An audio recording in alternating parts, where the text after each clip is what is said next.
Super TET के लिए हिंदी का एक महत्वपूर्ण टॉपिक उपसर्ग और प्रत्यय है। वर्णों के सार्थक समूह को शब्द कहते हैं। सार्थक समूह का मतलब एक निश्चित जिसका अर्थ निकले उसी को हम सार्थक समूह कहते हैं। व्युत्पत्ति के आधार पर शब्द के तीन भेद होते हैं। पहला रूढ़, दूसरा यौगिक और योग रूढ़। रूढ़ का अर्थ मूल शब्द, यौगिक का अर्थ कि दो शब्दों से मिलकर, जैसे विद्यालय है विद्याधनालय। विद्या जो है मुख्यतः क्या है, रूढ़ है। आलय भी जो है क्या है, मुख्यतः रूढ़ है जिसका अर्थ घर होता है। इन दोनों को जब मिला देते हैं तो विद्यालय हुआ जो कि यौगिक हुआ।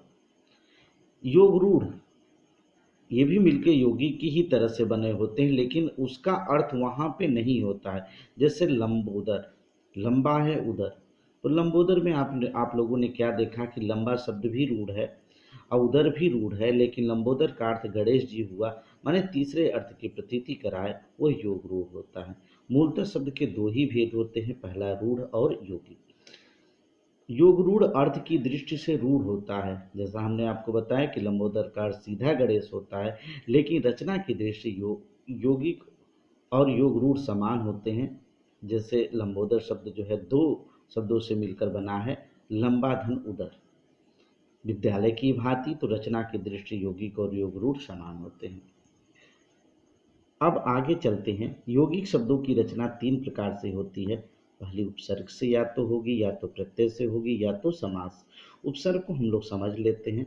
उपसर्ग उप का मतलब होता है समीप, सर्ग का मतलब होता है सृष्टि करना। इसका अर्थ हुआ किसी शब्द के समीप आकर नया शब्द बनाना ही उपसर्ग कहलाता है। जो शब्दांश शब्द के आदि में जुड़कर उनके अर्थ में कुछ विशेषता ला देते हैं, वे उपसर्ग कहलाते हैं। जैसे हार का अर्थ पराजय है, लेकिन उपसर्गों के लगने पे इसके अर्थ विशिष्ट हो जाएंगे। प्र लगा देंगे तो प्रहार, प्रहार का मतलब हमला करना। आ लगा देंगे हार में तो आहार, आहार का मतलब भोजन। और फिर संहार सम लगा देंगे उपसर्ग तो उसका मतलब क्या हो जाएगा, विनाश से हो जाएगा। विहार घूमना हो जाएगा। भी निराहार में जो है निरुपसर्ग लगा देंगे तो निराहार मतलब बिना भोजन के हो जाएगा। इसलिए क्रमशः प्र, आ, सम, वि, निर ये जो है उपसर्ग हैं। इनका कोई विशिष्ट अर्थ नहीं होता है, लेकिन शब्द के शुरू में आकर एक विशिष्टता को जो है ये प्रदान करते हैं। संस्कृत में उपसर्गों की संख्या 22 होती है और हिंदी के उपसर्गों की संख्या 13 होती है। बड़ी आसान बात है, इसको आप लोग जो है ध्यान दीजिएगा। प्रत्यय, प्रत्यय शब्द दो शब्दों प्रति, प्रति का मतलब होता है साथ में, पर बाद में, अय मतलब चलने वाला, अर्थात शब्द का अर्थ है पीछे चलना। जो शब्दांश शब्दों के अंत में जुड़कर उनके अर्थ में विशेषता या परिवर्तन ला देते हैं वो प्रत्यय कहलाते हैं।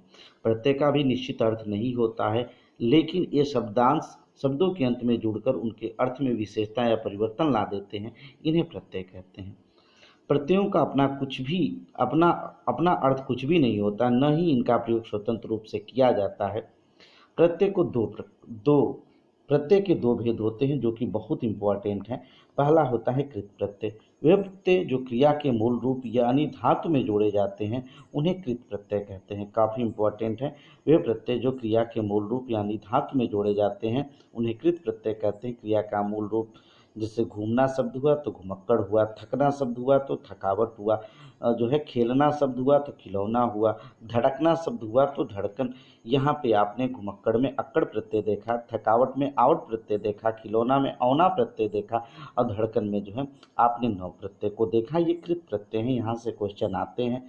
तद्धित प्रत्यय ये क्रिया में नहीं जुड़ते, क्रिया के मूल रूप यानी धातु को छोड़कर अन्य शब्दों संज्ञा सर्वनाम विशेषण क्रिया से जुड़ते हैं, इसलिए इनको तद्धित प्रत्यय कहते हैं। आप देखिए भूख शब्द जो है आपका क्या है, एक संज्ञा है, भाववाचक संज्ञा है, वहाँ पे आ जुटा।